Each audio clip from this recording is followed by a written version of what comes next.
सभी भक्तों का हार्दिक अभिनंदन है। स्वागत है। हरिसुता प्रभु का विशेष स्वागत है। गुरु वैष्णवों की दया से जो कुछ कहें, आप सभी से हाथ जोड़ करके विनती है, इन बातों को बड़े ध्यान से सुनिए। भगवत कृपा से हम 13वें अध्याय में प्रवेश किए हैं। हमने बताया था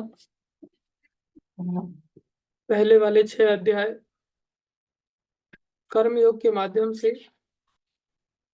किस प्रकार से व्यक्ति को भक्ति करनी चाहिए, कर्मयोग को सहायता लेकर के व्यक्ति कैसे भक्ति में प्रवेश कर सकता है, वो पहले 6 अध्याय में बड़े विस्तार से वर्णित हुआ। बीच के जो 6 अध्याय थे विशेष रूप से भक्ति योग को ही समर्पित थे, कि भक्ति योग की महिमा जिसमें भगवान ने बड़े विस्तार से बताया। और ये जो 13वां अध्याय से लेकर के आखिरी अध्याय तक ये जो 6 अध्याय हैं, इसमें उस भक्ति की प्राप्ति कैसे ज्ञान योग के माध्यम से व्यक्ति कर सकता है, उसको यहाँ पर भगवान बड़े विस्तार से बता रहे हैं। जिसमें अर्जुन ने प्रश्न किए, 6 प्रश्न किए। प्रकृति किसको कहते हैं, पुरुष किसको कहते हैं, क्षेत्र किसको कहते हैं, क्षेत्रज्ञ किसको कहते हैं, ज्ञान किसको कहते हैं और ज्ञेय किसको कहते हैं।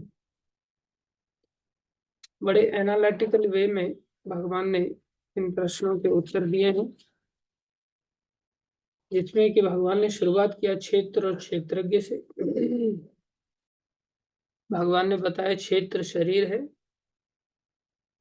क्षेत्रज्ञ आत्मा है और क्षेत्रज्ञ भगवान भी है।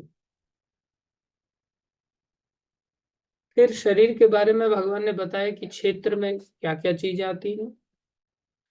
बोले क्षेत्र के अंतर्गत 24 तत्व आते हैं, जिनसे कि ये शरीर बनता है।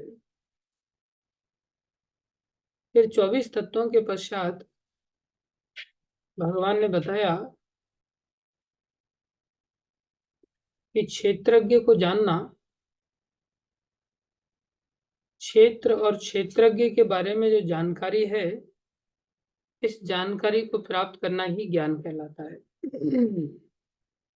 दूसरे शब्दों में जो ज्ञेय वस्तु है, ज्ञेय वस्तु क्या है, बोले ज्ञेय वस्तु में शरीर आ गया, आत्मा आ गया और भगवान आ गए, जिनको जानना चाहिए।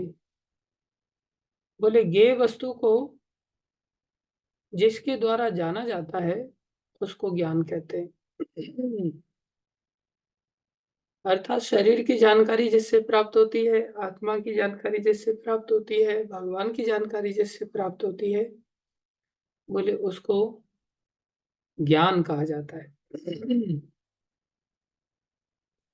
ये ज्ञान के माध्यम से हम भगवान की जानकारी पा सकते हैं, आपस में संबंध को जान सकते हैं कि आत्मा का शरीर के साथ क्या संबंध होता है, आत्मा का भगवान के साथ क्या संबंध होता है। इस प्रकार से आपसी संबंध को भी जान सकते हैं। तो इसको कैसे जाना जा सकता है, बोले ये ज्ञान के द्वारा जाना जा सकता है। और यही तत्वों को हम चाहें तो सीधा भक्ति के द्वारा भी जान सकते हैं। जैसे पहले के जो 6 अध्याय बीच वाले थे, उनमें भक्ति की महिमा को बताया।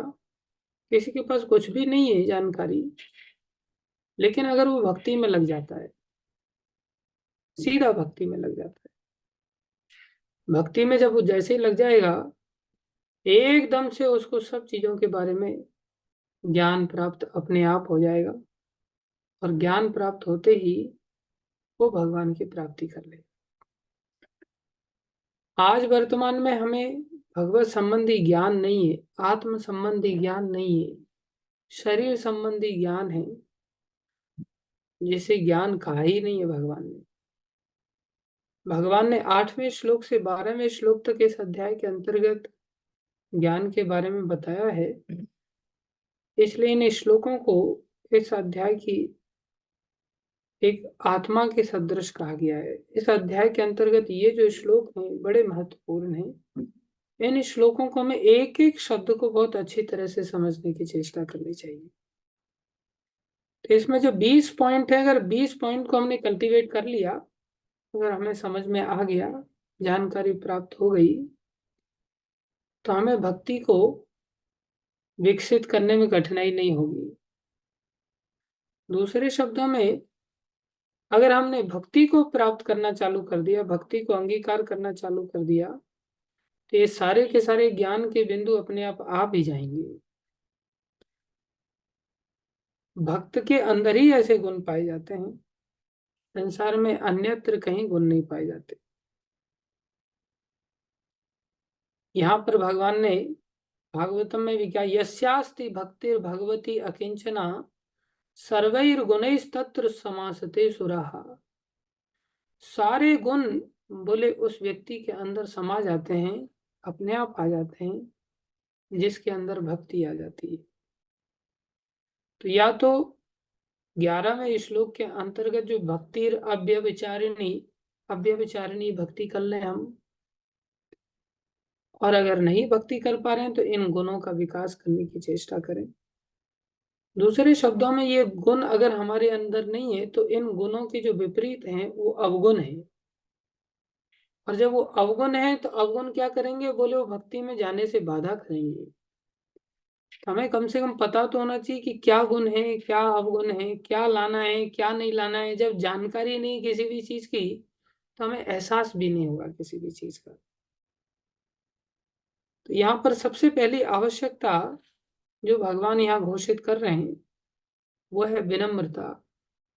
हमारे जीवन में विनम्रता आना चाहिए। और प्रभुपाद जी इसको एक एक चीज को बड़े सुंदर शब्दों में एक्सप्लेन करते हैं। प्रभुपाद जी ने बहुत लंबा तात्पर्य दिया है इसमें। हम एक एक चीज को यहाँ पर प्रभुपाद जी के तात्पर्य के द्वारा समझने की चेष्टा करेंगे।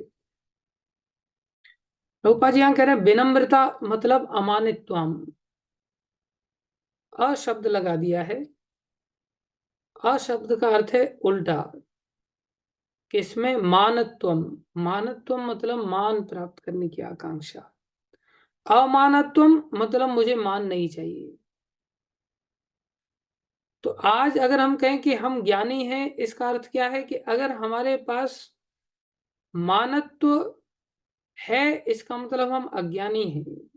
मान पाना चाहते हैं, हम अज्ञानी हैं। और अगर हम अमानत्व ले आते हैं, इसका मतलब हम ज्ञानी बन गए। और भक्त मूर्ख थोड़ी हो सकता है। भक्त के अंदर तो सारे गुण अपने आप आ जाते हैं। तो हमारे अंदर मानत्व है वर्तमान में या अमानत्व है, इसकी कैसे पहचान हो सकती है? बोले ये देखना पड़ेगा कि हमारे अंदर सम्मान की भूख कितनी है। प्रभुपाद जी यहाँ लिख रहे हैं, अमानत्व अर्थात विनम्रता का अर्थ है कि मनुष्य को अन्यों द्वारा सम्मान पाने के लिए इच्छुक नहीं रहना चाहिए। ये अमानत्व की परिभाषा है कि हमें इच्छुक ही नहीं रहना चाहिए दूसरे से सम्मान पाने के लिए। सम्मान पाने की इच्छुक क्यों है? इच्छा कब आती है? जैसे कोई कहे कि हाँ मुझे भोजन की इच्छा है, मुझे पानी की इच्छा है, मुझे कपड़े की इच्छा है। ये इच्छा कब आ रही है? जब हम अंदर से भूखे हैं। अंदर से अगर भूख नहीं है तो इच्छा क्यों होगी? अंदर से प्यासे हैं, मतलब अंदर से प्यासे हैं तो प्यास पानी की इच्छा है। नंगे घूम रहे हैं तो कपड़े की इच्छा है। अंदर से खोखलापन कहते हैं इसको भक्ति मार्ग के अंतर्गत। भूखा मतलब भरा हुआ थोड़ी हो, तो खोखला है। अगर हम भक्ति मार्ग के अंतर्गत सम्मान की भूख लेकर के इस मार्ग में प्रवेश करना चाहते हैं और सोचते हैं कि हमें सम्मान मिलना चाहिए, भाई सम्मान की भूख है, इसका मतलब अभी हमारे जीवन में भक्ति नहीं आई। भक्ति मार्ग के अंतर्गत ऐसी ऐसी घटनाएं देखी जाती हैं। किसी भक्त की गाड़ी खराब हो गई, और गाड़ी खराब हो गई तो गाड़ी खराब होकर के अब उसको वहां से लेकर के आना है, तो दूसरी गाड़ी भेजी गई। दूसरी गाड़ी भेजी गई तो छोटी गाड़ी भेज दी गई, ऑल टू 800। अब वो भक्त कह रहा है मेरे लिए ऐसी गाड़ी भेज दी, मेरी कोई अहमियत ही नहीं है, मेरा कोई सम्मान ही नहीं है, ऐसी घटिया गाड़ी से जाऊंगा मैं, ऐसी घटिया गाड़ी भेज दी मेरे लिए। अरे मान लो तुम्हारे अंदर सम्मान की भूख है, और तुम अगर इस श्लोक को जानते हो कि भक्ति के अंतर्गत ज्ञान के 20 बिंदु होते हैं, उसमें सबसे पहला बिंदु है कि हमें सम्मान की भूख नहीं होनी चाहिए, और तुम्हारे अंदर भूख है, इसका मतलब हमारे अंदर कमी है या हमारे अंदर क्वालिटी है? ये कमी है। तो अपनी कमी को छुपाना चाहिए या अपनी कमी को व्यक्त करना चाहिए? तो ऐसा बोलना चाहिए कि हाँ मेरे लिए गाड़ी क्यों भेजी घटिया वाली। हाँ, ऐसा बोलना चाहिए? नहीं। क्या करना चाहिए था? रियलाइज करना चाहिए था, अरे दुष्ट मन, तुम अंदर अभी भी सम्मान की भूख में पड़ा हुआ है। ये कितने दिन तक का शरीर तेरा मेहमान है, कितने दिन तक हम इस संसार में रहने वाले हैं, थोड़े समय में तो संसार छोड़ करके चले जाएंगे। और ज्ञान के बिंदु के अनुसार तो तुम्हें अमान ही होना चाहिए। ऐसा अमानित तो जड़ भरत जी के अंदर था। उनको बोला कि चलो उठाओ ये, उन्होंने ये नहीं कहा मैं तुम्हारा नौकर लगाऊं क्या। ये क्या था? अमानत तो था उनके अंतर्गत। हमसे अगर कोई इस प्रकार से सेवा में लगा दे, हम करेंगे? नहीं करना चाहिए। तो हमारे अंदर जो भूख है, ये दिखा रही है कि हमारे अंदर अभी ज्ञान नहीं है। और संसार क्या सिखाता है? संसार सिखाता है इस भूख को भोजन दो। संसार क्या सिखाता है? ये जो सम्मान की वृत्ति, बोले तेरा तो कोई सम्मान ही नहीं। संसार में लोग क्या सिखाते हैं? समाज में सम्मान, तुम्हारा तो कोई समाज में सम्मान नहीं, तुम्हें पूछा तक नहीं, तुम्हें तो कोई पूछता ही नहीं। और फिर आदमी, अच्छा मेरे को कोई पूछता नहीं, अब मैं दिखाता हूँ, देखो ये लोग मेरे को कैसे नहीं पूछेंगे, पूछना पड़ेगा इनको। तो सारा संसार ज्ञान सिखा रहा है या अज्ञान सिखा रहा है? अज्ञान। सारा संसार अज्ञान सिखा रहे। भगवान कह रहे ज्ञान के अंदर क्या आता है? वो अमानित्व आता है। सारा संसार अहंकारी बनाता है। अमानित्व इतना होना चाहिए, इतना होना चाहिए, इतना होना चाहिए, बिना मतलब के भी लात पड़ जाए। आदमी भक्ति को छोड़ करके किसके कारण जाता है? सम्मान के कारण छोड़ करके जाता है या अपमान के कारण छोड़ करके जाता है? सम्मान। सम्मान उसके मिलता है इसलिए छोड़ के जाता है। किसके कारण छोड़ के जाता है? अपमान के कारण। अर्थात सम्मान की आपूर्ति नहीं हो पाती, सम्मान की उसका पेट भर नहीं पाता। जब पेट नहीं भर पाता तो वो भागता है। तो यहाँ क्या पाने के लिए आए थे?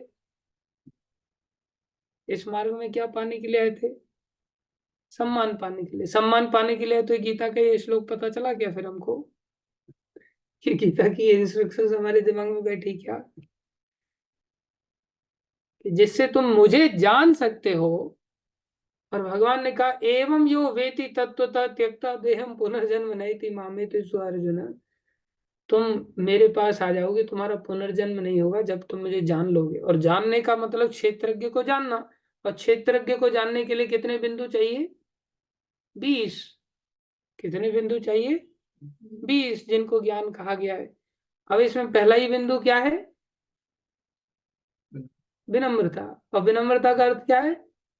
सम्मान की भूख न होना। सम्मान की भूख है, ये कैसे पता चलता है? जब अपमान हो जाता है। सम्मान मिलता रहे तो थोड़ी ना पता चलता है। जैसे ही अपमान हो जाए, और अपमान किस तरह से हो सकता है? 4 लोग बैठे हुए हैं और आपको सम्मान के लिए कुर्सी नहीं दिया, मेरे को कुर्सी नहीं दिया,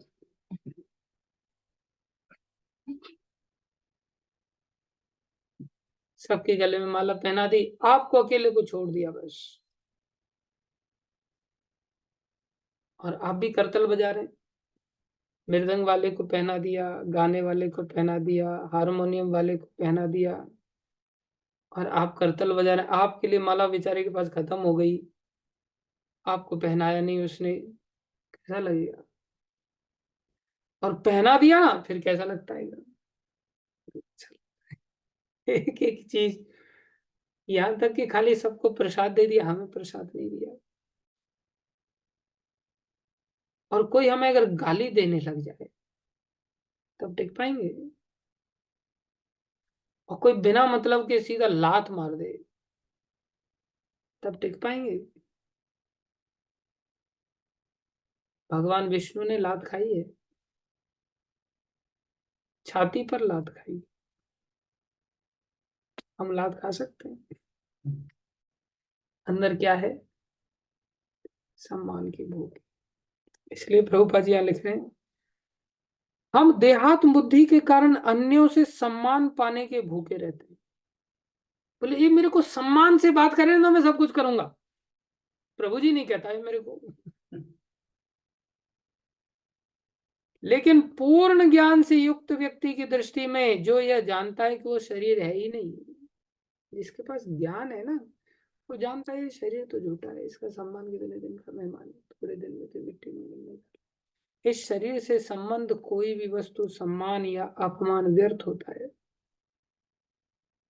इस भौतिक छल के पीछे पीछे दौड़ने से कोई लाभ नहीं है, कोई लाभ। लेकिन हम पूरा जीवन किसके पीछे भागते हैं? सम्मान के पीछे। अमानित तो है, प्रैक्टिकली हर कदम पर अमानित तो गायब है। सीट पे भी बैठेंगे गाड़ी में तो सोचेंगे फ्रंट सीट मिल जाए, पीछे वाली सीट पे कैसे बैठेंगे? मैं पीछे वाली सीट बैठूंगा कभी नहीं, अमानित तो नहीं। दूसरा है अदम्भित्वम। अदम्भित्वम मतलब दंभ। दंभ समझ में आ जाएगा तो अदम्भ समझ में आ जाएगा। दंभ क्या है? बोले दिखावा करना। दंभ क्या है? प्रभुपा जी क्या लिख रहे हैं यहाँ? प्रभुपा जी लिख रहे हैं,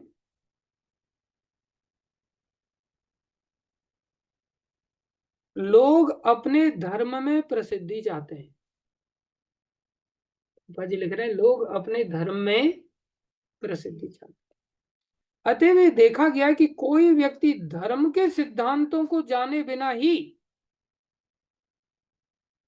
धर्म के सिद्धांतों को जाने बिना ही ऐसे समुदाय में सम्मिलित हो जाता है जो वास्तव में धार्मिक सिद्धांतों का पालन नहीं करता, और इस तरह वो धार्मिक गुरु के रूप में, अर्थात धार्मिक सिद्धांतों को जो जानता होगा वो धार्मिक सिद्धांतों का पालन करेगा, लेकिन पालन करना नहीं, क्योंकि जानता ही नहीं तो पालन कहां से करेगा? और जब पालन नहीं करेगा तो फिर वो सम्मान का भूखा तो पहले से ही है। तो समाज में क्या चाहता है, वो लोग मेरे को धार्मिक व्यक्ति के रूप में ही न जाने, मुझे धार्मिक गुरु के रूप में भी जानने लग जाए। अर्थात मैं प्रवचन देने लग जाऊं बढ़िया बढ़िया, और लोग मुझे गुरु मान लें। अर्थात धर्म का अवलंबन उसने क्या करने के लिए लिया था? धर्म का पालन करने के लिए या धर्म का दिखावा करने के लिए? धर्म का दिखावा करने के लिए, धर्म के सिद्धांतों का पालन करने के लिए नहीं। कितने मार्केट में गुरु घूम रहे हैं ऐसे, जो क्या करते हैं, आचरण में धर्म नहीं है लेकिन दिखावा पूरा है। प्रतिष्ठा पाने के लिए लोग इस्कॉन संस्था को जोड़ लेते हैं, और बोले इस्कॉन डिवोटीज है। हम कौन है? ISKCON devotees. और इस्कॉन डिवोटीज में जुड़कर के यहाँ वर्णन किया गया, अदम्भ होना चाहिए, दम्भहीनता होनी चाहिए तुम्हारे अंदर। तुम दिखावा करके क्या पाने वाले हो? क्या मिल जाएगा दिखावापन करने से? क्या 84 का चक्र छूट जाएगा? छूट जाएगा क्या? क्या भगवान मिल जाएंगे? दिखावा करने से कुछ नहीं मिलेगा। इसलिए क्या है, बोले दंभहीनता ही है, दंभहीनता का अभाव है। अर्थात धर्म के गुरु बनना चाहता है हर व्यक्ति, अपना प्रचार करना चाहता है। अब देखो हम लोगों के अंदर ये वृत्ति है कि नहीं, मेरे कितने फॉलोअर हो गए, कितने लोगों ने मेरे को देख लिया, मेरे व्यूअर्स कितने हो गए यूट्यूब पर, देखते हैं कि नहीं, हम फेमस हो रहे हैं कि नहीं हो रहे हैं, मार्केट गर्म हो रही है कि नहीं, बोले कितने सारे लोग मेरे को फॉलो करने लग गए, बोले स्टेटस कितने लोग देखते हैं मेरा, स्टेटस पे क्या है, बढ़िया एकदम फोटो ऐसे लगा रखा है, बढ़िया माइक के साथ माला फाला पहन करके कि महाराज भाषण दे रहे हैं व्यास आसन पर बैठ करके। खाली डीपी देखने से ही पता चल जाता है कि सामने वाला व्यक्ति दम्भी है या अदम्भी है। कितना दम्भ कूट कूट करके भरा है, और सोच रहे हैं कि भगवान मिल जाएंगे हमको, कैसे मिल जाएंगे।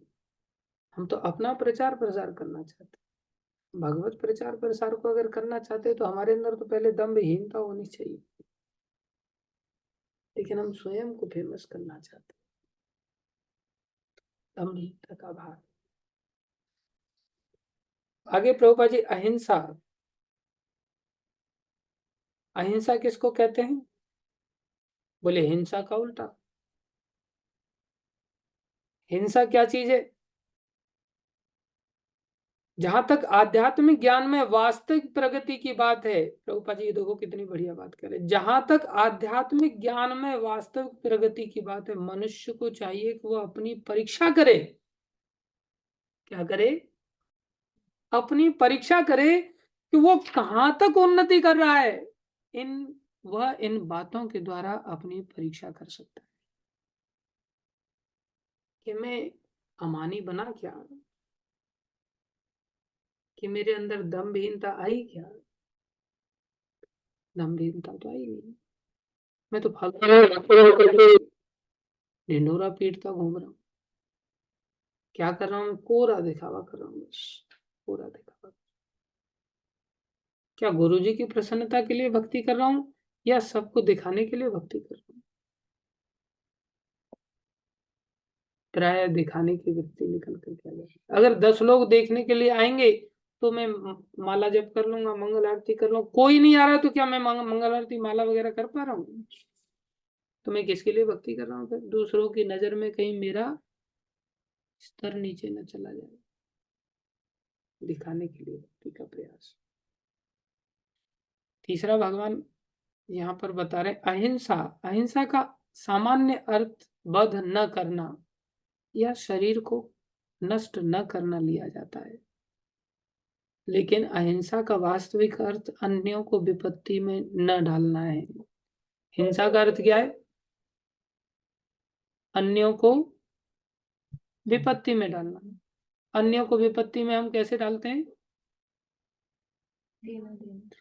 भक्ति ना देना, हम अन्यों को विपत्ति में डालते हैं भोग दे करके, क्या दे करके, भोग दे करके। भोगों से विपत्ति आनी ही आनी है, ये ही संस्पर्श जाब होगा दुख योनय एवते।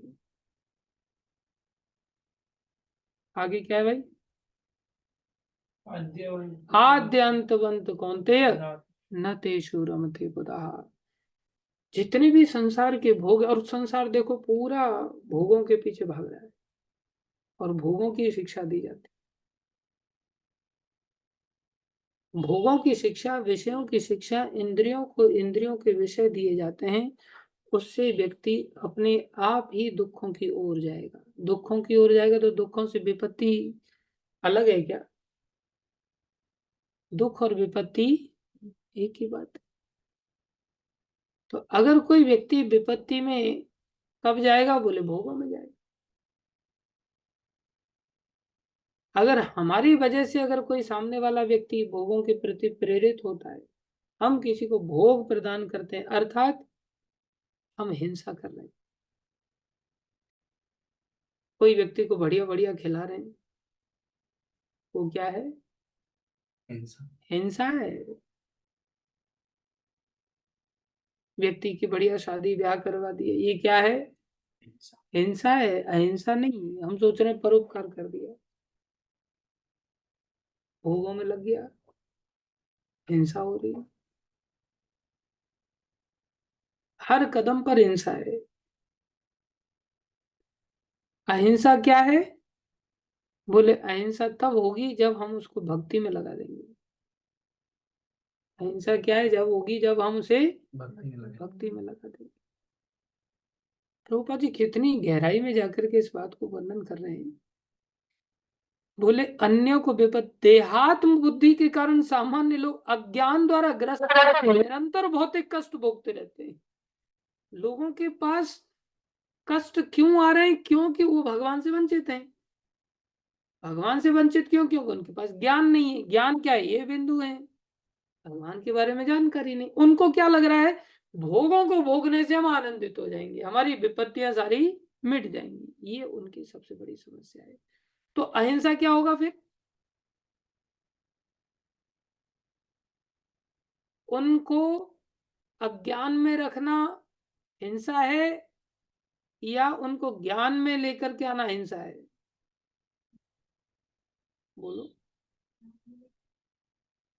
ज्ञान में ले आना हिंसा। ज्ञान में ले आना हिंसा, कुछ भी तुक्का मारता है। अज्ञान के कारण तो अपने को विपत्ति में डाल ही रहे हैं भाई। भगवान के बारे में नहीं जान रहे हैं, ज्ञान के बिंदुओं को नहीं जान रहे, तो वो विपत्तियां उनके सर पे आ रही हैं। क्या सर पे आ रहे हैं? बोले भौतिक कष्टों को भोग रहे हैं। और कैसा आश्चर्य है, संसार में कोई ऐसा व्यक्ति है जो गृहस्थ जीवन में जाकर के रोता ना हो? सब रोते हैं। फिर भी कोई ये कहता है कि गृहस्थ जीवन में मत जाओ। संसारी लोग कहते हैं कि मान लो आज मैंने हलवा पूड़ी खाया, रसगुल्ला खाया, मैं जाकर के दूसरों को बताऊंगा कि आज पाइनएप्पल हलवा बना था, बहुत टेस्टी बना था, बहुत आनंद आया। आज पास्ता बना था, पास्ते को खा के बहुत अच्छा लगा। मैं जाके बताऊंगा ना, प्रशंसा करूंगा ना। और मान लो मैंने खीर खाई, खीर खराब हो गई थी, सड़ी हुई कोई वस्तु खाई, उसको जाकर के मुझे कहना चाहिए कि भाई उसको जरूर खाना, उसको मत छोड़ देना? ऐसा कहूंगा क्या मैं? अच्छी चीज खाने के बाद ही दूसरों को बताऊंगा कि नहीं बताऊंगा कि भाई वो चीज जरूर खाने चले जाना? और खराब चीज का अगर मुझे अनुभव है तो मैं कहूंगा कि किसी व्यक्ति को तू जा करके तू भी खा ले इसको, दाल खराब हो गई, खा ले इसको, कोई दिक्कत नहीं। कहूंगा ऐसा? क्या कहूंगा? क्या कहना चाहिए मुझे? ये बोलूंगा अच्छी मैं कहूंगा अपने किसी शुभ चिंतक व्यक्ति को, भैया ये दाल को मत खाना, पेट खराब हो जाएगा, बीमार हो जाएगा। मैंने बड़ी गलती से ले ली, मेरे को पता चला स्वाद खट्टा आ गया है, अच्छा नहीं, मत खाना। मैं कहूंगा खा ले? क्या कहना चाहिए मुझे? मत खा। जो चीज मुझे दुख दे रही है मैं दूसरे को कहूंगा क्या? नहीं। लेकिन संसार में जो गृहस्थी कष्ट पा रहा है, दूसरों को क्या कह रहा है? तो भी बात तू छोड़ना मत इसको, नहीं तो तू दुखी रहेगा। तो उसे अज्ञानी कहेंगे कि नहीं? खुद दुख पा रहा है, दूसरे को भी किस में डाल रहा है? दुख में डाल रहा है। तो क्या कर रहा है वो? शादी करवा के क्या कर रहा है? हिंसा कर रहा हो।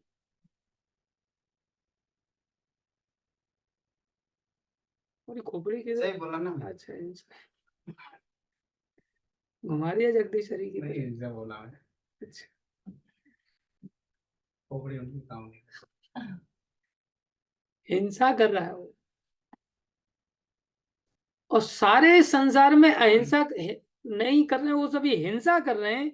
हिंसा करने वाले लोग ऐसा लगता है वो क्या कहते थे अपने मुंह से, किसी का बुरा मत करो, बस यही भगवान ने बताया। और क्या कर रहे हो? खुद दुखी हैं, खुद अनुभव कर चुके हैं कि भाई ये कड़वा रास्ता है, फिर भी उसको दूसरों की शादी में जाकर नाचना पसंद करते हैं, कूद कूद के नाच नाच करके उसको। गुरुजन इस बात को सत्यता के साथ प्रकट करते, बोले क्यों नाच रहे हैं पता है? बोले अब ये भी हमारी तरह तड़पेगा, ये भी हमारी तरह रोएगा। कई बार गुरु महाराज प्रवचन शुरुआत में अपने को ऐसा नहीं लगता था कि गुरु महाराज जो कह रहे हैं ये वास्तव में कह रहे हैं। ये हिंसा वाले लोग हैं और हिंसक व्यक्ति खुद तड़प रहा तो दूसरे भी तड़पेंगे। उनके अंदर दिमाग है ही नहीं, उनके अंदर ज्ञान है ही नहीं। वास्तविक ज्ञान क्या है? बोले वास्तविक ज्ञान है कि वो व्यक्ति अहिंसावादी बने। अहिंसा का अर्थ क्या है? उनको संसार की विपत्ति से बचाए। विपत्ति से बचाने का अर्थ क्या है? उनको भगवत ज्ञान दे। और भगवत ज्ञान दे मतलब प्रचार करे। और अगर कोई प्रचार नहीं करता, प्रचार नहीं करता, उसके जीवन में हिंसा है या अहिंसा है? उसके जीवन में हिंसा है अगर प्रचार नहीं कर रहा उतने मात्र से ही। हमको के प्रचार मेरा काम थोड़ी है। अरे प्रचार तेरा काम नहीं तो तेरा जीवन हिंसा से भरा हुआ है, क्योंकि तुम्हें संसार की पड़ी नहीं है बिल्कुल भी। लोग मर रहे हैं, सड़ रहे हैं और तुम्हें होश ही नहीं है। प्रचार न करना भी हिंसा है, प्रचार करना ही अहिंसा है। इसलिए प्रचार करना पड़ेगा।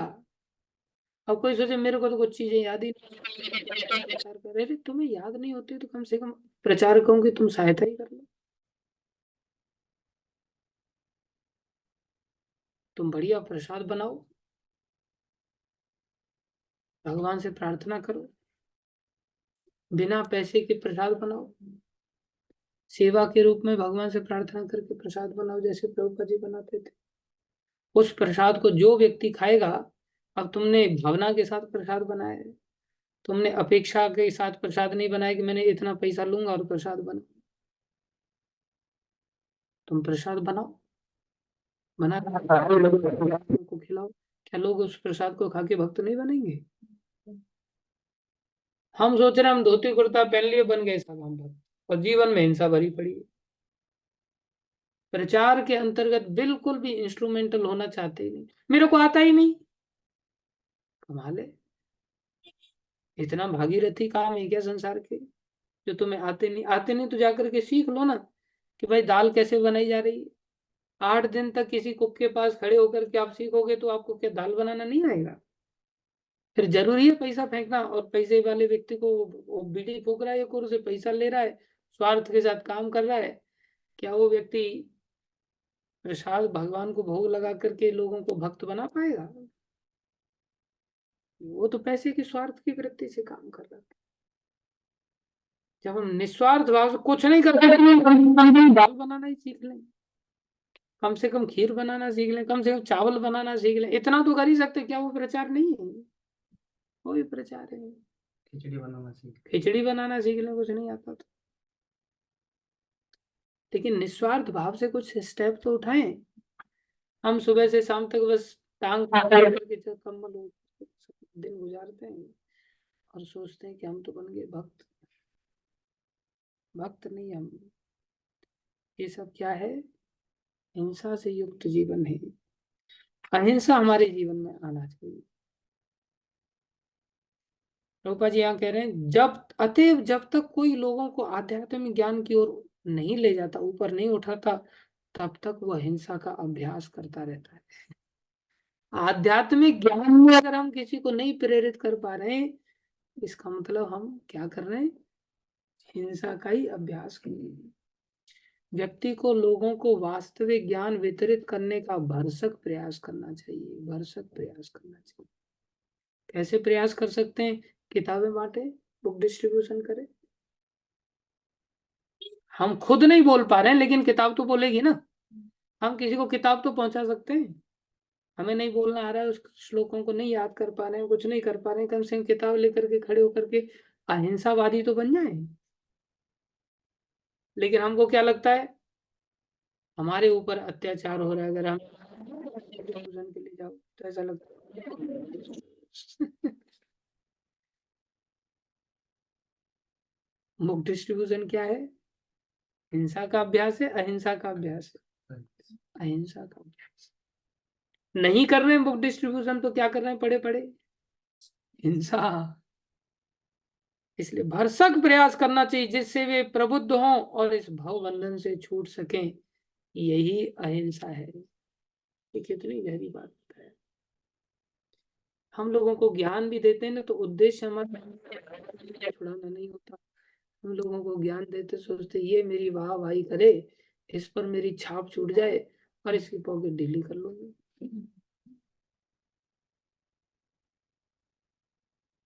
हमने क्या अहिंसा किया?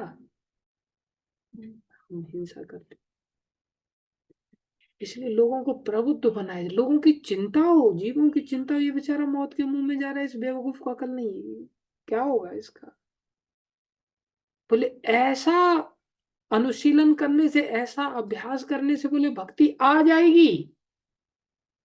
ज्ञान की ये विधि है कि ज्ञान की ये बिंदुओं पर अगर हम काम करेंगे तो भक्ति अपने आप आ जाएगी। या तो हम ये करें, या भक्ति रव्य विचारिणी, जो गुरु जी ने कहा है, इंस्ट्रक्शंस दिए, माला चालू करो भाई, अच्छी तरह से माला जपो, अच्छी तरह से आरती करो, अच्छी तरह से मंदिर मार्जन करो। जो जो गुरुजन स्टेप्स हमें दे करके चले जाए, हमें एक एक कार्य में लग जाए, फिर ये सब गुण अपने आप आ जाएंगे। दो ही रास्ते हैं, या तो ज्ञान के माध्यम से या भक्ति के माध्यम से उन गुणों को विकसित कर। इसके बाद विनम्रता, दम्भहीनता, अहिंसा। उसके बाद है सहिष्णुता। सहिष्णुता का अर्थ है शांति। शांति मतलब सहन करने की ताकत होनी चाहिए। अब देखो, शांति का अर्थ है मनुष्य अन्यों द्वारा किए गए अपमान तथा तिरस्कार को सहे। देखो कैसी बड़ी बात है यहाँ, बहुत गंभीर बात प्रभुपाद जी यहाँ बता रहे हैं। जो आध्यात्मिक ज्ञान की उन्नति में लगा रहता है उसे अन्यों के तिरस्कार तथा अपमान सहने पड़ते हैं। इसका मतलब क्या हुआ? हम जैसे ही भक्ति मार्ग में चलेंगे, आध्यात्मिक मार्ग में चलेंगे, हमें अपमानित होना पड़ेगा, हमारा लोग तिरस्कार करेंगे। हम क्या सोचते हैं, आप तो सबने सम्मान ही करना चाहिए, तिरस्कार नहीं करना चाहिए। बोले इसे सहना पड़े। देखो दो चीजें हैं, एक पहला अमानित्व और सहिष्णुता, शांति। इसमें अंतर क्या है? दोनों एक जैसे नहीं लग रहे? अमानित्व जिसमें कि हमें सहन करना पड़ रहा था, अमानी बनने के लिए कहा था, मान हमें नहीं मिले तो हमें उसको सहना चाहिए, ये नहीं कि मुझे सम्मान नहीं मिल रहा है। ये दोनों बातों को यहाँ पर जोर दे करके कहा है। इसमें क्या है, शांति में क्या है? बोले शांति में अपमान मिलेगा। अमानित्व में क्या है? बोले हमारे अंदर सम्मान की भूख नहीं होनी चाहिए।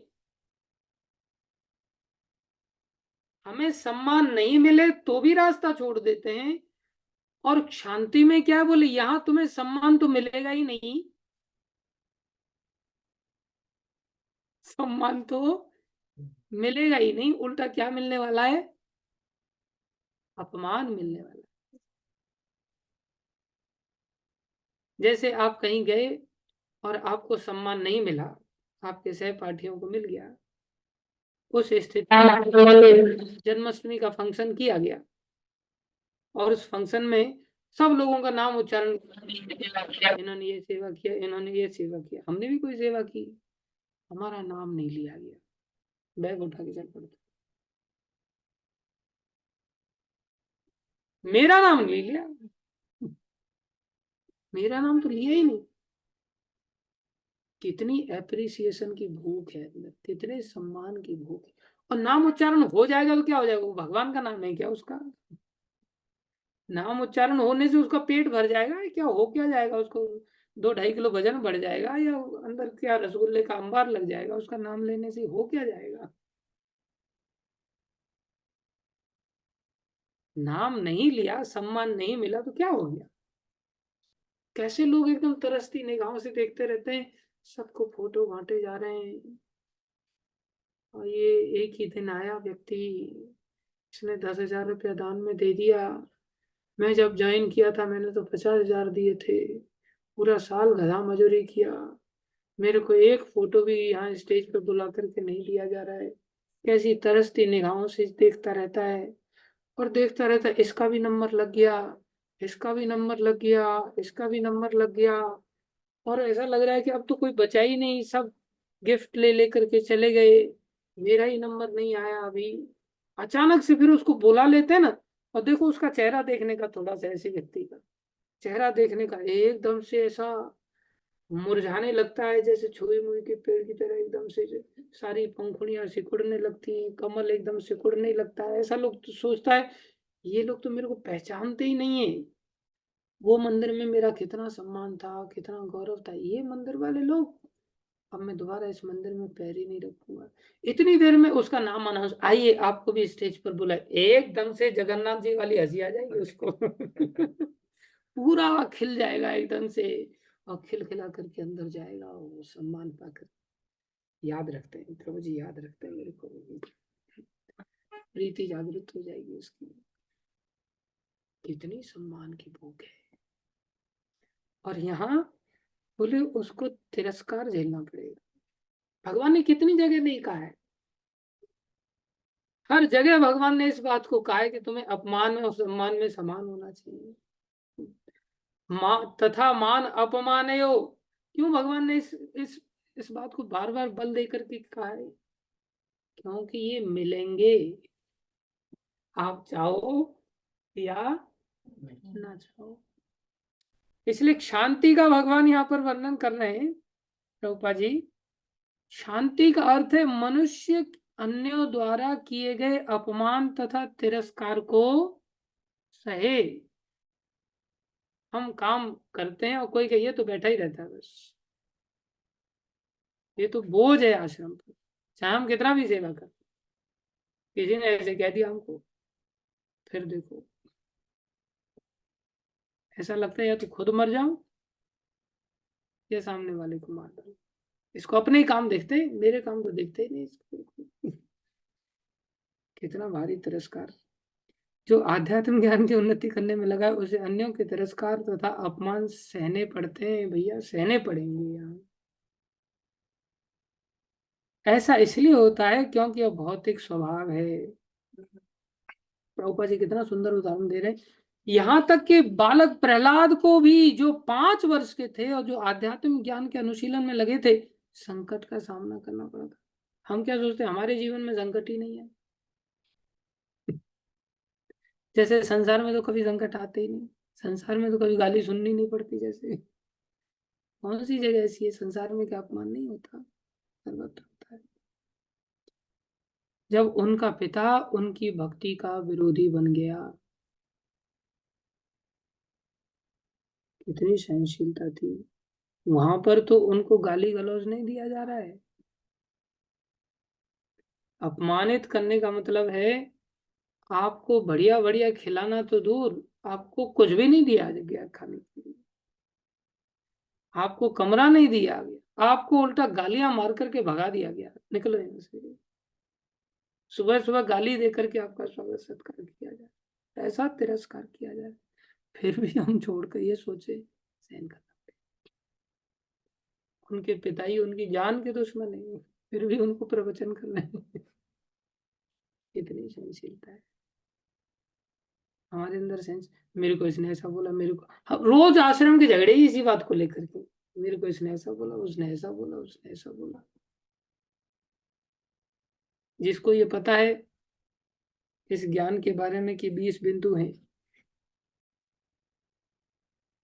थोड़ा बहुत दिमाग में स्ट्राइक करेगा कि नहीं उसको, कि यार सहन करना ही पड़ेगा, कोई उपाय, माला जपो बस और कुछ नहीं, बैठ जाओ माला जपो, करना पड़ेगा।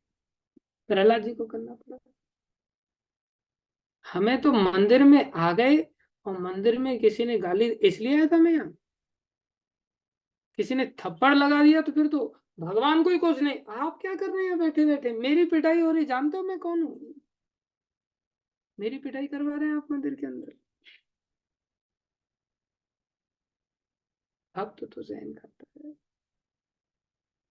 मारो भी राखो भी जो इच्छा तुहार, नित्य दास प्रति तुया अधिकार। तुम्ही तो ठाकुर, तुम्हारो कुकुर। आप तो वैष्णव ठाकुर है, मैं तो आपका कुत्ता हूँ। आप मारो तो मारो, राखो तो राखो, इस दास के ऊपर आपका पूर्ण अधिकार है। और डंडा लगाओ तो डंडा लगाओ, प्यार दो तो प्यार दो। ऐसे पथिक हैं हम, क्लीन बोल्ड। एक एक गुण को अगर हम एनालाइज करें, एक एक गुण को देखें, एक गुण की बूंद भी नहीं अंदर। और खाली तिलक छापे लगा करके मैं घूम रहा हूँ अपने आप को भक्त बना करके। क्या सहनशीलता है, दूर दूर तक नहीं। और क्या कह रहे हैं, बोले यहाँ तक कि बालक प्रहलाद को भी जो 5 वर्ष के थे और जो आध्यात्मिक ज्ञान के अनुशीलन में लगे थे, संकट का सामना करना पड़ा था। जब उनका पिता उनकी भक्ति का विरोधी बन गया, उनके पिता ने उन्हें मारने के अनेक प्रयत्न किए, किंतु प्रहलाद ने बदला लिया।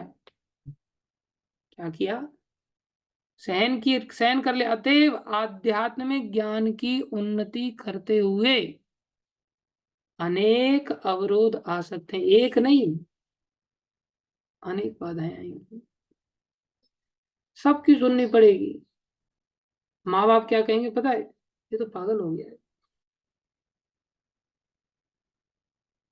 जैसे प्रहलाद जी को भी कहा जा रहा था ना, ये तो घर का वेदी लंका ढाई हो गया है।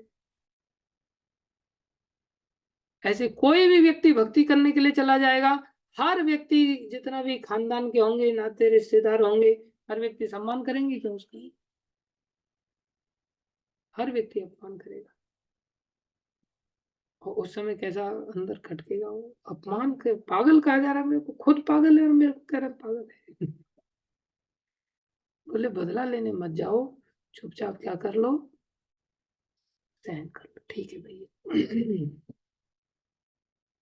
लेकिन हमें आध्यात्मिक ज्ञान की उन्नति करते हुए अनेक अवरोध आ सकते, लेकिन हमें सहिष्णु बनकर संकल्प पूर्वक प्रगति करते रहना चाहिए। समझ में आ रहा है? दूसरों को क्या देखना कि दूसरे के अंदर डुप्लिसिटी है या ऑनेस्टी है, क्या है। अपने पहले थर्मामीटर देख करके अपने आप को कैलकुलेट कर लो। यो न उद्विजते लोको। देखो, थोड़ा सा विचार करें, हम अगर दूसरे के डिस्टर्ब करने से हम डिस्टर्ब हो रहे हैं, और अगर हमने सहन कर लिया, खाली सहन कर लिया, हम सुखी अनुभव करेंगे या दुखी अनुभव करेंगे? इमीडिएटली सुखी हो जाएंगे। खाली सहन कर, ठीक है, हाँ नहीं कोई बात नहीं। लेकिन हम क्या सोच, जब तक ये सॉरी नहीं बोलेगा ना, ये सॉरी बोलना चाहिए, तब तक मुझे शांति नहीं मिलेगी। मतलब वो सॉरी बोलेगा तब तुम्हें सुख मिलेगा, वो सॉरी नहीं बोल रहा तब तक तुम्हें सुख नहीं मिल रहा है, मतलब तुम सहन नहीं कर पा रहे हो। अपने सुख की चाबी किसके हाथ में पकड़ा दी? दूसरे व्यक्ति के हाथ में पकड़ा दी। वो सॉरी बोलेगा तब मेरे को शांति मिल जाएगी। अरे शांति ले आओ, वो सॉरी बोले या ना बोले, क्या फर्क पड़ता है? लेकिन जैसे ही वो सॉरी बोल देता, अंदर कैसी ठंडक पहुंच जाती है। देखा, झुका दिया ना। अपनी ताकत का प्रदर्शन करते हैं, अपने अहंकार का प्रदर्शन करते हैं, और सोच रहे हैं कि हम बहुत अच्छे व्यक्ति हैं। अच्छे व्यक्ति नहीं, भक्ति मार्ग से निकल गए हम। भक्ति मार्ग में तो चुपचाप सहना होता है। आगे क्या कह रहे हैं, सरलता आर्जवम।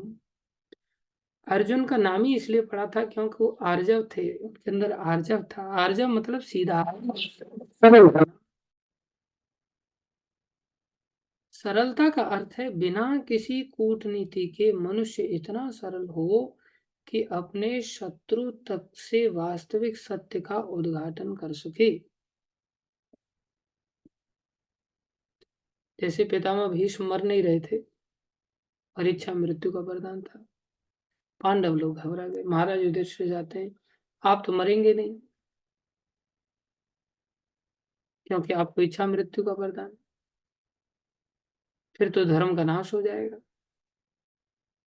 हमारे पास तो आपको मारने की सामर्थ्य ऐसे है नहीं, आप कृपा करके बताओ आप कैसे मरेंगे। अब लड़ाई में तो शत्रु है ना एक प्रकार से महाराज युधिष्ठिर, लेकिन पितामह भीष्म कितने महान भक्त हैं, बोले सामने अगर स्त्री आ जाएगी तो मैं हथियार नहीं चलाऊंगा, माना कि मैं नहीं मरूंगा लेकिन तुम मुझे धराशायी तो कर ही सकते हो ना। और फिर प्रश्न, बोले युद्ध क्षेत्र में स्त्री तो जाती नहीं, बोले अब सब विस्तार मेरे से मत पूछो, कृष्ण से भी पूछ लो जाकर के, शिखंडी पिछले कई जन्मों का स्त्री है जो मेरे से बदला लेने के लिए आया है, अपने बदले की बात बता दी, बताओ। और उसको ला करके खड़ा कर देना, बोले मैं तो उसमें स्त्री देखूंगा, बाकी लोग उसमें राजकुमार देखे, अलग बात है, मेरे को तो स्त्री दिखाई देगी। और आप बोला स्त्री, स्त्री पर तो वैसे भी हाथ नहीं उठाना होता है, उसको तो गलती करे तो भी नहीं मार सकते, कितना बढ़िया फायदा है ना स्त्री शरीर। बोले मैं हथियार डाल दूंगा और फिर मैं हट जाऊंगा तो युद्ध क्षेत्र से। महाराज द्रुपद ने धृष्टद्युम्न को पैदा किया द्रोणाचार्य से बदला लेने के लिए, मित्र थे ना दोनों के दोनों, मित्रता में उन्होंने धोखा दे दिया द्रोणाचार्य को, जब धोखा दे दिया तो उन्होंने जीतने का प्रयास किया, उल्टा बंदी बना लिया द्रोणाचार्य ने पांडवों के माध्यम से, फिर आधा राज्य दे दिया, आधा ले लिया उनसे एक प्रकार से। बदले लेने की इतनी तीव्र भावना जागृत हो गई द्रुपद जी के अंदर, उन्होंने देखा कि कौन इनको मारेगा, मैं मार के छोड़ूंगा, तो उन्होंने ऐसा यज्ञ किया, यज्ञ से पुत्र पैदा किया धृष्टद्युम्न। और सबको पता था कि ये इसी उद्देश्य को लेकर के पूरा ऐसा पुत्र चाहिए जो किसको मार सके, किसको मार सके।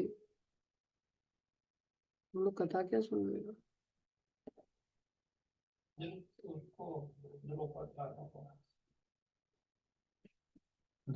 द्रोणाचार्य को मार सके, द्रुपद राजा यज्ञ करा रहा है किसको मारने के लिए, द्रुपद को मारना, द्रोणाचार्य को मारने, घुमाने घुमाने में लग लग पड़ा था बस, द्रोणाचार्य को मार सके। और जब वो पैदा हो गया यज्ञ से, और यज्ञ से पैदा होकर के मतलब उनको मारने के लिए पैदा, उनको ले जा करके द्रुपद द्रोणाचार्य के पास जाते हैं और कहते हैं इनको शिक्षा दो धनुष विद्या, इनको अपना शिष्य बनाओ, आप युद्ध की कलाओं को सब अच्छी तरह से जानते हैं, आप कृपा करके इनको ये सारी बातें आप सिखा दो। और हमें ये पता, मान लो इस पोजीशन पे हम अपने आप को रखें, हमें ये पता है सामने वाला व्यक्ति पैदा ही हुआ है हमें मारने के लिए, और वो मारने की टैक्ट सीखना चाह रहा है हमसे कि कैसे मारा जाना है, हम सिखाएंगे उसको।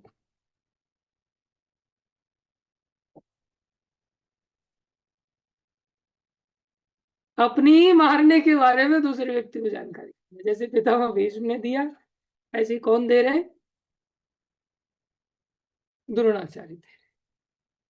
और द्रोणाचार्य ने प्रसन्नता के साथ उनको बुला करके और सारी शिक्षा दे दी, एक्सपर्ट वॉरियर बन सेनापति बनाया गया, इतने एक्सपर्ट थे पांडवों की सेना की। किसके शिष्य हैं, संसारी व्यक्ति में ऐसे लोगों को क्या कहा जाएगा, जो अपने ही मारने का उपाय दूसरे को सिखा रहे हैं। संसार ऐसे लोगों को क्या कहेगा, घोर पागल बेवकूफ कहेगा एक नंबर का। लेकिन आध्यात्मिक जगत में इसे सरलता कहा जाता है, आध्यात्मिक जगत में इसको आर्जवम कहा जाता है। मतलब मारने का उपाय अगर आपने नहीं बताया तो क्या आप बचे रहेंगे हमेशा के लिए, मरेंगे नहीं क्या कभी। मरना तो फिर भी है, कैसे बचा सकते हैं हम अपने आप को। ले शत्रु को भी रहस्य उद्घाटन कर देते। सारा संसार भक्तों को इसीलिए पागल कहता है, लेकिन खुद बारंबार अनादिकाल तक मरते रहते हैं इस ज्ञान से वंचित होने के कारण। बताओ, कोई कमी बताता आपको? महाराज युधिष्ठिर के पास युद्ध जीतने, और उसमें भी इतना ही नहीं, धृष्टद्युम्न फिर भी नहीं मार पा रहा है। ऐसे शक्तिशाली हैं द्रोणाचार्य। फिर द्रोणाचार्य के पास जाया गया, आप कैसे मरेंगे महाराज? द्रोणाचार्य कहें मेरे हाथ में अस्त्र शस्त्र रहेंगे तो धृष्टद्युम्न भी सामने खड़ा रहेगा तो भी मेरा कुछ नहीं बिगाड़ सकता, नहीं मार सकता कोई। देवता लोग मेरा कुछ सामना नहीं कर सकते, संसारी व्यक्ति तो चला ही क्या। बस एक बात है कि मैं अपने पुत्र अश्वत्थामा के प्रति बहुत आसक्त हूं। अगर मुझे अश्वत्थामा के बारे में कुछ ऐसा पता चला तो उसका अहित हो गया है, उसी समय मैं हथियार छोड़ दूंगा, फिर मेरे को कोई मार सकता। कोई बताएगा ऐसी बात? ऐसी बातें आचार्यों ने यहाँ पर प्रदर्शित की। दुर्योधन जाता है महाराज युधिष्ठिर के पास गांधारी के कहने पर, कि गांधारी से पूछता है अभी भी मेरे को आप आशीर्वाद नहीं दे सकती? अब तो मेरे सारे भाई मर गए, क्या मैं अब युद्ध नहीं जीत सकता? बोले बेटा मैं तो नहीं बता सकती, लेकिन युधिष्ठिर आज भी तुम्हें बता सकते हैं कि युद्ध कैसे जीतना है। और तुम उनके पास चले जाओ, विनम्रता से प्रणाम कर लो, तुम्हें ऐसे ही विजय श्री का आशीर्वाद है। बोले नहीं, मैं ऐसे कैसे झुक जाऊंगा। जाओ उपाय पूछ करके आ जाओ। उपाय पूछने के लिए चले गए, महाराज युधिष्ठिर ने उपाय बता दिए, जाओ गांधारी अगर तुम्हें पट्टी खोल करके अपनी दृष्टि से देख देंगी तो तुम्हारा शरीर वज्र का बन जाएगा, चले जाओ। उपाय बताएगा कोई व्यक्ति ऐसे? अब बताओ हमारे अंदर कितनी बड़ी भक्ति है, कितनी बड़ी सरलता है हमारे अंदर। इवन डिवोटीज के अंदर भी हमारे अंदर ट्रांसपेरेंसी नहीं होती। वहां तो शत्रु को बात बताई जा रही है, डिवोटीज के अंदर पॉलिटिक्स की जाती है। कम से कम डिवोटीज के अंदर तो बिल्कुल सरलता होनी चाहिए, आर्जव होना चाहिए। ये नहीं कि अंदर से कुछ और उसके बारे में सोच रहे हैं, बाहर से कुछ और एक्सप्रेस कर रहे हैं, या उसके मुंह पर कुछ और बोल रहे हैं, पीछे कुछ और बोल रहे हैं। डिवोटी सर्कल के अंतर्गत भी अगर इस प्रकार की पॉलिटिक्स है, हम बहुत दूर हैं ऐसी सरलता से, भगवान प्रसन्न नहीं होते। पॉलिटिक्स करनी पड़ती है, लेकिन सरलता भी जरूरी है। नंद महाराज ने, ये वसुदेव जी ने साम दाम दंड भेद, पॉलिटिक्स इसी को कहते हैं, देश काल परिस्थिति के अनुसार कार्य करना। उन्होंने कंस को हर प्रयास के माध्यम से समझाने का चेष्टा की, लेकिन उन्होंने नंद महाराज के साथ ऐसी कोई पॉलिटिक्स नहीं की। नंद महाराज के साथ जो चर्चाएं की वो बिल्कुल ऑनेस्टी के साथ सारी चीजें एक्सप्रेस। इसलिए भक्तों के बीच में ऐसा छुपाव नहीं होना चाहिए। भक्तों के हृदय बिल्कुल खुले होने चाहिए, खुली किताब की तरह हर व्यक्ति के साथ। ये सरलता है। हम इतना नहीं कर सकते, कम से कम अपने शत्रुओं को सारा रहस्य बता सके, कम से कम भक्तों के साथ तो ट्रांसपेरेंसी ले आए। हाँ, अंदर ही कुड़ते रहते, अंदर ही इतनी सारी भावनाएं भरी रहती अंदर की, बस उड़ते ही रहते, उड़ते ही रहते। अब जो मीडिएटर होते हैं ना, वो भी इतने खतरनाक होते हैं, उसको उसके सामने मीठी बोलेंगे, उसको उसके लिए मीठी बोलेंगे, और दोनों का बंदर वाला न्याय करके बीच में रोटी खाएंगे। दोनों को अपने अपने लेवल पर सेट करके रखते हैं। उसको उसकी बुराई करके उसको उससे दूर रखेंगे, उसको उसकी बुराई करके उससे दूर रखेंगे, और मुंह पर सामने सिर्फ मीठी प्रशंसा प्राप्त करते रहेंगे। ये सरलता का अभाव है, आर्जवम कहते हैं इसको। आगे कह रहे आचार्यो उपासनम, जहां तक गुरु बनाने का प्रश्न है, आचार्य उपासनम आध्यात्मिक ज्ञान में प्रगति करने के लिए अति आवश्यक है, अति आवश्यक है। जैसे सुबह बता रहे थे ना, कृष्ण को तो मानते, भगवान को तो मानते, भगवान को पाना चाहते, लेकिन गुरु नहीं लेना चाहते, गुरु नहीं धारण करना चाहते। भगवान कह रहे हैं गुरु नहीं धारण करना चाहते तो मार्ग में तुम्हें भक्ति मिलेगी नहीं, भगवान मिलेंगे नहीं, भगवान को तुम जान ही नहीं पाओगे। भगवान को जानने के लिए आचार्य उपासनम कैसी चाहिए? आचार्य उपासनम यहाँ साफ कह दिया, क्योंकि बिना प्रामाणिक गुरु के यह संभव नहीं है। बिना प्रामाणिक गुरु के ये संभव। प्रामाणिक गुरु किसको कहते हैं? जो भगवान से मिलाए, जो भगवत शिक्षा दे। ऐसा नहीं कि गुरु जी के पास जा रहे हैं, गुरु जी मेरा घुटना दर्द कर रहा है, कोई उपाय बता दो, गुरु जी ने घुटने का उपाय बता दिया, वो प्रामाणिक गुरु है क्या? गुरु जी मेरी शादी नहीं हो रही, थोड़ा हाथ देख करके बताइए शादी कैसे होगी। प्रामाणिक गुरु है क्या वो? गुरु जी मेरी नौकरी नहीं लग रही, गुरु जी मेरा प्रमोशन नहीं हो रहा, आशीर्वाद दे दो, ऐसा आशीर्वाद दे रहा है गुरु। प्रामाणिक गुरु है क्या वो? नहीं। प्रामाणिक गुरु कौन है? जो संसार की वास्तविकता को बता करके, संसार की विभत्सता को बता करके भगवान से मिलाने के लिए उपदेश करे, साफ सुथरे रूप में भगवत ज्ञान को दे। बोले वो कौन है? प्रामाणिक गुरु। मनुष्य को चाहिए, अब यहाँ प्रभुपाद जी बता रहे हैं विशेष रूप से, मनुष्य को चाहिए कि विनम्रता पूर्वक गुरु के पास जाए और उसे अपनी सेवाएं अर्पित करे, जिससे वह शिष्य को अपना आशीर्वाद दे सके। क्योंकि प्रामाणिक गुरु कृष्ण का प्रतिनिधि होता है, अतएव यदि वह शिष्य को आशीर्वाद देता है तो शिष्य तुरंत ही प्रगति करने लगता है, भले ही वह विधि विधानों का पालन न करता रहा हो। देखो यहाँ ऐसा लग रहा है कि बिना विधि विधान का पालन किए, बिना कुछ किए शिष्य को बस आशीर्वाद दे दिया और शिष्य का उद्धार हो जाएगा। नहीं होगा ऐसे। ये बहुत गंभीर चर्चा है, इसको हम कल के दिन थोड़ा सा विस्तार से बताएंगे। इन बिंदुओं को बहुत अच्छी तरह से समझना हम सबके लिए बहुत जरूरी है,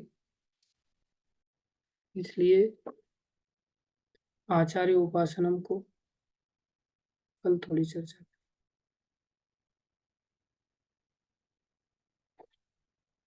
थैंक यू वेरी मच। कोई प्रश्न है किसी का तो पूछ सकते हैं। यस ऋषभ प्रभु। हरे कृष्णा जी, दंडवत प्रणाम। हरे कृष्णा। तो जी ये जो मतलब एक बैड हैबिट होती है मेरे में बहुत ज्यादा है कि मैं चाहता हूँ मेरे को रिकॉग्नाइज करा जाए। जैसे मैं मंदिर आता हूँ तो मतलब सभी मेरे से मतलब मिले, सम्मान मिले, फॉलोवर हो मेरे, मतलब मेरे को रिकॉग्नाइजेशन मिले। मतलब मैं इस चीज से बड़े डील करता हूँ कि मैं इस चीज से बाहर आऊँ कि मैं मंदिर आया हूँ भक्ति करने के लिए, मैं कोई पहचान बनाने नहीं आया, मैं फॉलोवर बनाने नहीं आया। मैं मतलब कोशिश बड़ी करता हूँ, मैं कहता नहीं हूँ कुछ, मतलब अपने अंदर ही ऐसे मतलब उफान उठता है, मतलब मानसिक तनाव आता है, लड़ता हूँ। पर मैं मतलब ये भावना मतलब बहुत ज्यादा मेरे अंदर है, मतलब जा ही नहीं रही। मैं बड़ी कोशिश करता हूँ कि कैसे जाएगी, मतलब मैं हम्म इरिटेट हो जाता हूँ इस भावना से। हम्म देखो ये भावना हमारे अंदर कि यार मैं सम्मान पाना चाहता हूं, ये गलत है। ये ज्ञान भी हो जाए बहुत बड़ी बात है। हमको क्या लगता है, मैं सम्मान पाना चाहता हूं और सम्मान मेरे को भक्ति इतने दिन से कर रहा हूं और सम्मान अभी तक मिला नहीं, ये गलत हो रहा है। ये तो हमारे दिमाग में बैठा रहता है। इतने दिन हो गए अभी तक मेरे को मैनेजर नहीं बनाया गया, इतने दिन हो गए अभी तक मेरे को इंचार्ज नहीं बनाया गया, इतने दिन हो गए मेरे को अभी तक कोई डिपार्टमेंट ही नहीं दिया। तो हमारे अंदर सम्मान की भूख है और वो ना मिले तब हम उसे गलत मानते हैं। इतनी समझ विकसित हो जाए कि सम्मान मैं चाहता हूं और वो नहीं मिल रहा है, मैं चाहता हूं सम्मान नहीं मिल रहा है, तो ये तो भगवान की बहुत बड़ी कृपा है मेरे ऊपर कि मेरे को सम्मान नहीं मिल रहा है। ये सम्मान चाहना तो मेरे अंदर बहुत बड़ा दोष है। हम्म। दोष किसको पता रहता है?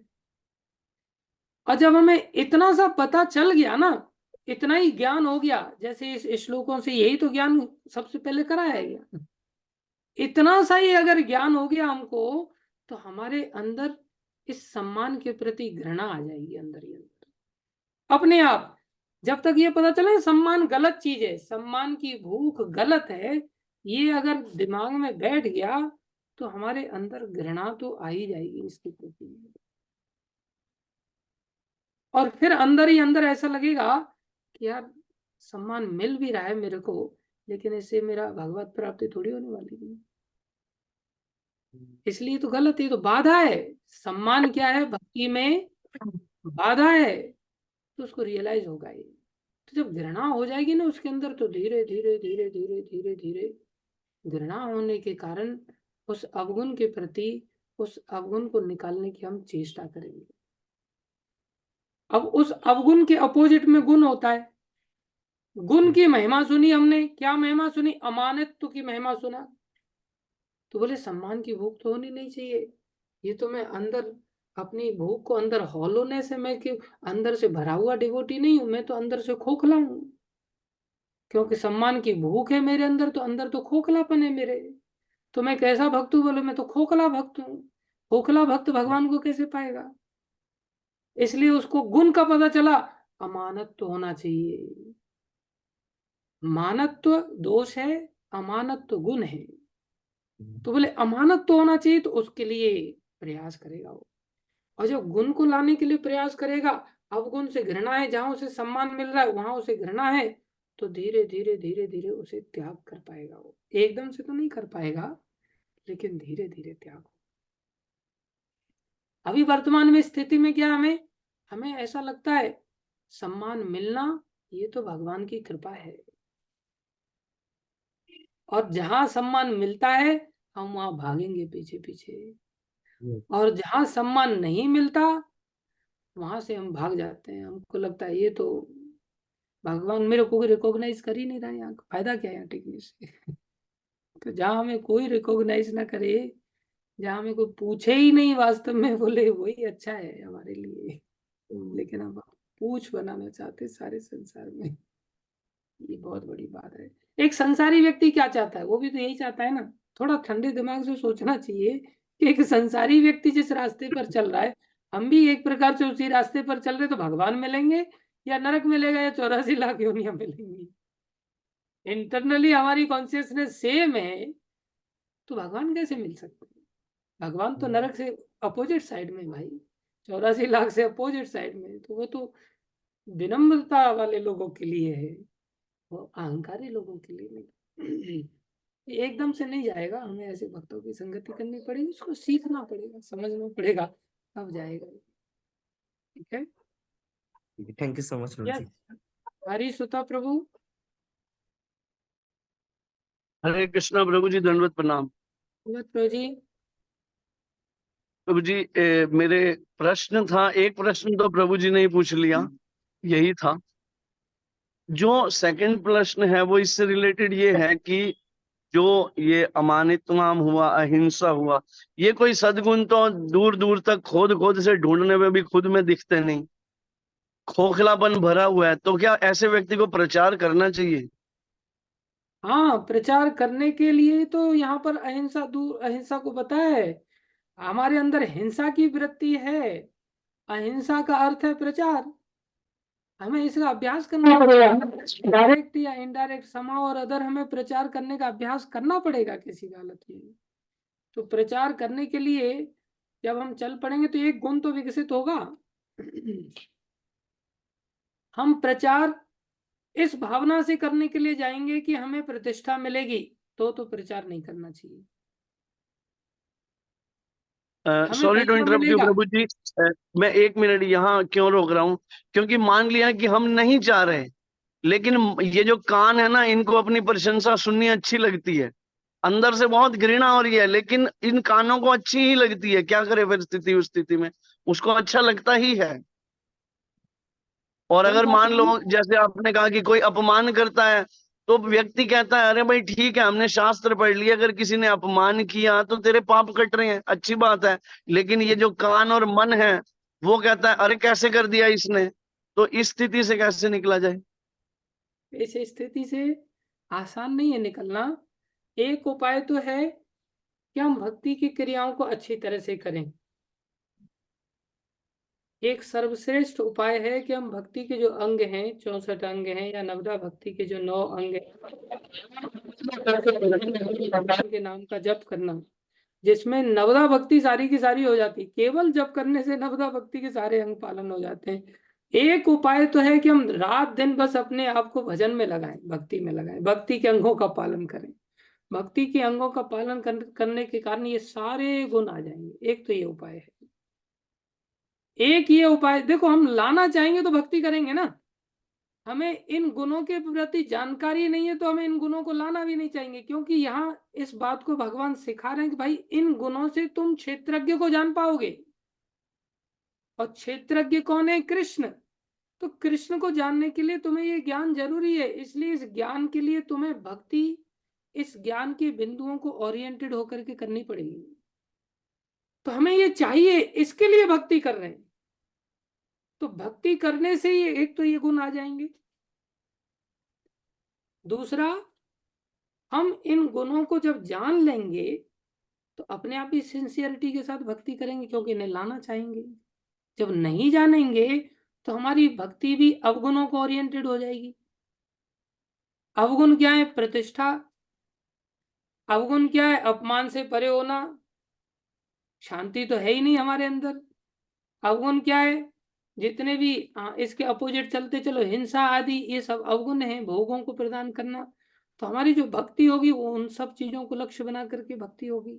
जब हमें ये विषय की जानकारी होगी तो हम इन विषयों को लक्ष्य करके भक्ति करेंगे। तो जब भक्ति करेंगे तो भक्ति में तीव्रता आ जाएगी, क्योंकि देख रहे हैं कि कोई उपाय है ही नहीं यार, कोई दिमाग काम ही नहीं कर रहा है, क्या करें। जैसे आपने बोला कानों को मीठा लग रहा है, इन कानों को कैसा कर दें कि कानों को मीठा ना लगे। ऐसा लग रहा है हमारा दोष नहीं है तो कानों का दोष है। ऐसा लगता है कि हमारा दोष नहीं तो जीव का दोष है। मैं नहीं चाहता बढ़िया बढ़िया खाना, मैं नहीं चाहता हर चीज बिना भोग लगाए खाई जाए, मैं चाहता हूँ भोग लगा के खाई जाए, लेकिन जीव मानती नहीं, सामने देखते फटाक से पकड़ लेती है। ऐसा लगता है जीव का दोष है, ऐसा लगता है आंखों का दोष है। मैं नहीं चाहता कुछ भी ऐसे रूप को देखना, लेकिन फिर भी आंख चली जाती, मेरी क्या गलती है इसमें? ऐसा होता है ना, जैसे सुबह सुबह बोला जाता है, बोले आंख नहीं खुली, मेरी क्या गलती है? उठना तो चाहते थे, आंख नहीं खुली। तो इन सब चीजों से ऐसा लगता है कि इन सब इंद्रियों का दोष है। ठीक है, मान लिया। इनको कैसे प्योरीफाई किया जाए जिससे कि इनको ऐसा ना लगे? प्योरीफाई करने का एक उपाय है भजन, नवदा भक्ति। तो एक तो हम नवदा भक्ति रात दिन मेहनत करके करें, तब ये सब प्योरीफाई हो जाएगा। और जब सब प्योरीफाई हो जाएगा तो अपने आप ही ये सब चीजें नहीं मांगेंगी, इस तरह की डिमांड ही नहीं होगी। दूसरा उपाय है कि हम गुण और अवगुण का ज्ञान लें, कि ये गुण की महिमा है, ये अवगुण की महिमा है, ये गुण का परिणाम है, ये अवगुण का परिणाम है। अवगुण का परिणाम क्या है? संसार, 84 लाख योनि। गुण का परिणाम क्या है? भगवान की प्राप्ति। तो बोले इसकी महिमा को जितना जानेंगे, जितना जानेंगे, जितना जानेंगे, उतनी ही अवगुण में रहते हुए हम घृणा का अनुभव करेंगे। और गुण नहीं भी है तो भी गुण का अगर एनवायरमेंट है तो उसमें थोड़ा अनुराग का उत्पत्ति हो जाए, उसमें राग का अनुभव करेंगे। तो हमें गुण और अवगुण को अच्छी तरह से समझ में जब आ जाएगा तो धीरे धीरे धीरे धीरे घृणा पूर्वक अवगुण का भोग होगा। और जब घृणा पूर्वक भोग होगा तो घृणा बढ़ती चली जाएगी, बढ़ती चली जाएगी, बढ़ती चली जाएगी। एक दिन ऐसा स्थिति आ जाएगी कि हम उस अवगुण का त्यागी कर देंगे। किसी व्यक्ति के अंदर जब हमारी घृणा भर जाती है तो हम अब आत्मा भर गई है भाई, अब मैंने बहुत प्रयास किया, अब मैं किसी भी हालत में कुछ सुनने के लिए तैयार ही नहीं। ये एकदम से होता है क्या? सामने वाला धीरे धीरे धीरे धीरे गाली देता रहता है, देता रहता है, अपमान करता रहता है, करता रहता है, करता रहता है। एक दिन तक हमारा पेट भर जाता है। समझ रहे हैं? ऐसे ही एक दिन जब हमारे अंदर अवगुणों के प्रति घृणा जागृत, कब तक आखिरकार मैं सम्मान के पीछे भागूंगा? कब तक भागूंगा? मेरी उम्र चलेगी, बचा ही कितना समय, थोड़ा सा समय तो बचा है, ये सम्मान मेरे किस काम आने वाला है? तब उससे सम्मान रूपी अवगुण के बारे में घृणा उत्पन्न हो जाएगी, छोड़ देगा वो, टाइम लगेगा। दो ही उपाय है, तीसरा नहीं है। अनम्यूट कीजिए अपने आप को। प्रभु जी एक ना इससे रिलेटेड, सॉरी मेरा क्वेश्चन थोड़ा ज्यादा हो गया, इससे रिलेटेड एक क्वेश्चन और है। आज की क्लास से तो कनेक्ट शायद है या नहीं, लेकिन प्लीज जैसे गुरु महाराज जी प्रायः कहते हैं कि आध्यात्मिक जीवन की शुरुआत वहां से होती है कि जब हम ये माने कि हम ये शरीर नहीं है, आत्मा है।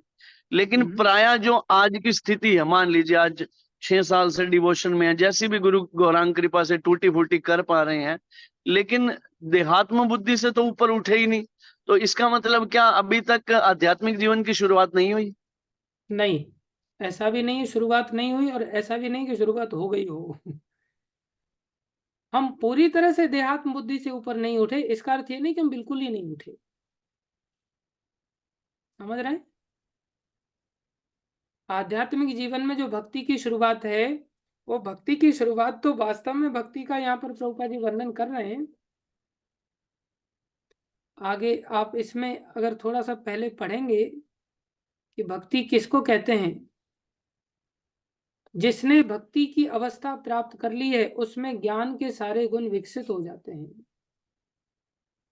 भक्ति आ गई मतलब ज्ञान के सारे गुण विकसित हो गए। अभी भक्ति नहीं आई तो अब हम भक्ति को, क्रियाओं को करने की चेष्टा कर रहे हैं। तो जो शुद्धा भक्ति है, जो केवला भक्ति है, जो अनन्या भक्ति है, अभी वो भक्ति तो नहीं आई। वो तो बिल्कुल ट्रांसेंडेंटल लेवल पर होगी, वो तो शरीर से ऊपर के स्तर पर। जैसे होता है ना, हमने बताया था कर्म योग है, फिर उसके ऊपर ज्ञान योग है, फिर उसके ऊपर ध्यान योग है, उसके ऊपर भक्ति योग है।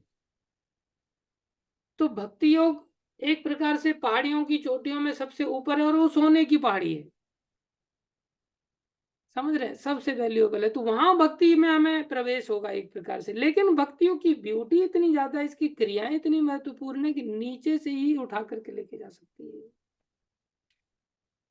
तो जैसे हम सोचते हैं ना, इनिशिएशन, हमारी दीक्षा हो गई, तो भक्त क्या सोचने लगता है, अब हम लिबरेटेड हो गए,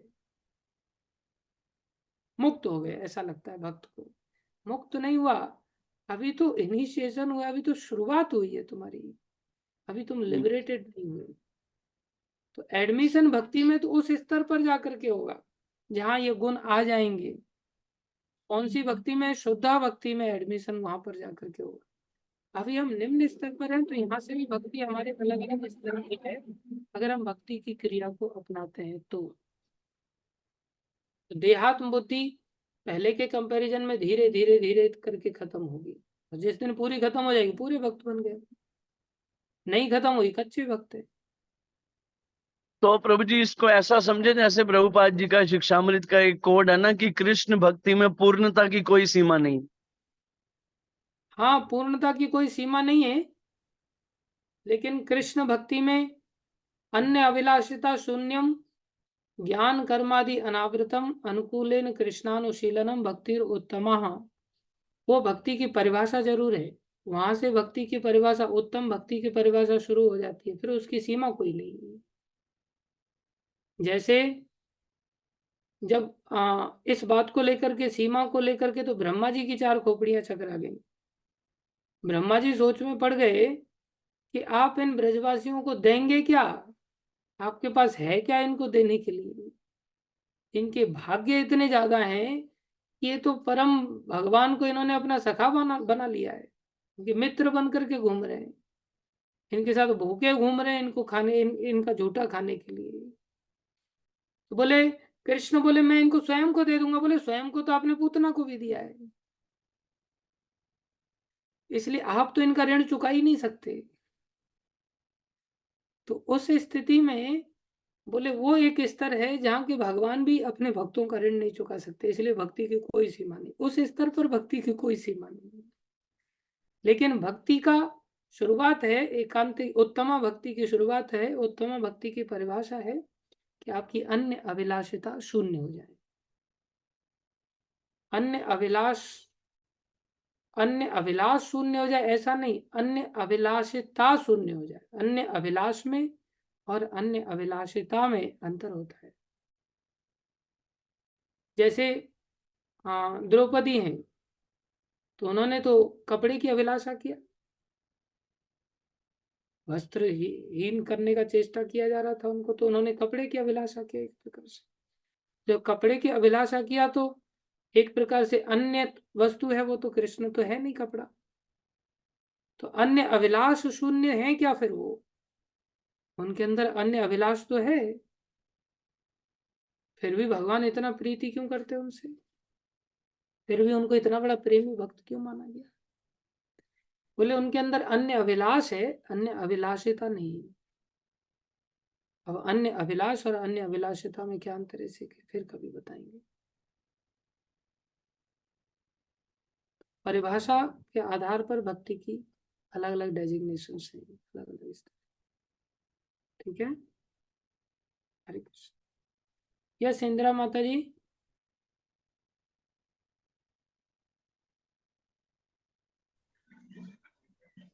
सादर दंडवत प्रणाम प्रभु जी। नाम माता जी।